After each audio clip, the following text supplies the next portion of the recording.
Hey guys, so I know I usually don't talk about topics like this, but today's video is actually going to be on something that's really important actually, and it's on the subject that anime can save lives in certain cases.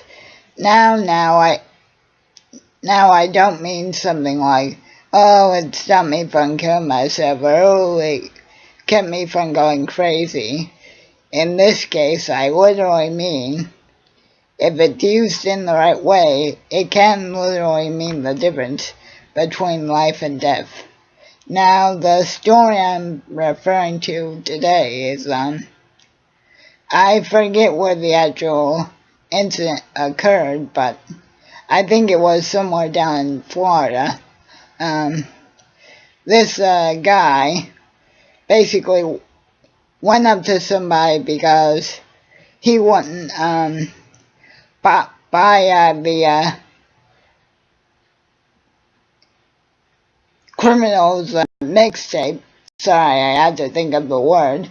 But anyway, the guy wouldn't buy the Criminals mixtape they were trying to sell, so he ended up stabbing him and almost killing his friend in a Pikachu shirt, or Pokemon shirt rather, and then sometime later some other people happened to spot him, but he was wearing a Dragon Ball Z shirt instead. Now, I know that kind of sounds a little silly. How can anime save a life or anything? But my whole point with the video is, it's not so much what the material itself can do for you, it's what the notoriety of the cartoon can do for you.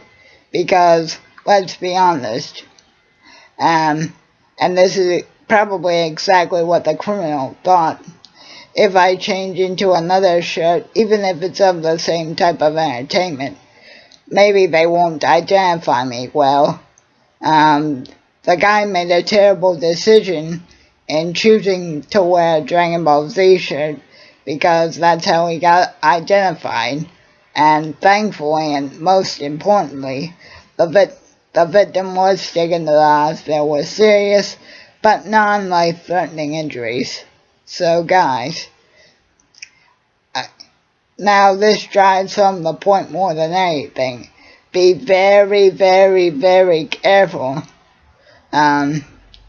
Just buying shit from anybody online or in person, because if you say no, you never know what could happen, much with anything, you know.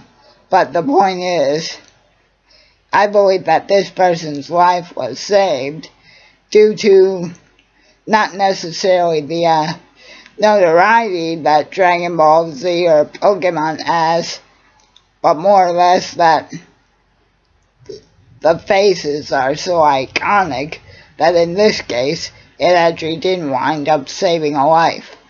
So I guess the overall message here is not to start wearing Pokemon, Death Note, One Punch Man, Attack on Titan shirts as an SOS, but to always A, be very careful, and B, you never know when something as insignificant as the what's on your shirt can have on somebody. Like, if it wasn't for regular people spotting the stabber's shirt, who knows? The guy may still be at large, and they might not have gotten to the victim in time. So it just goes to show, you never know when something's going to come in handy at the right place at the right time. So again guys, the overall message of this video is, of course, to be very, very careful about, I guess you overall just how you behave when you're out in the street, especially when it's just some random person coming up to say, whether it be a mixtape, tickets to a live event, or anything for that matter. Just be careful, and always be mindful of what your victim's wearing. Because in this case, even though he changed from Pokemon to Dragon Ball Z, luckily, whether it was by the grace of Shenron himself or obviously by the angels above, the perpetrator was gone, and thankfully and obviously a life was saved. So yeah, just keep that in mind, that sometimes anime can save life if it's used in the proper way, and if it has enough of an identifiable characteristic about it. You never know when it could come in handy. So just keep that in mind always, and above all else, again, just be very, very careful out there, guys. Because as we all know, the Dragon Balls don't exist in real life. So again, I hope you guys enjoyed this, and keep on rocking. Yeah.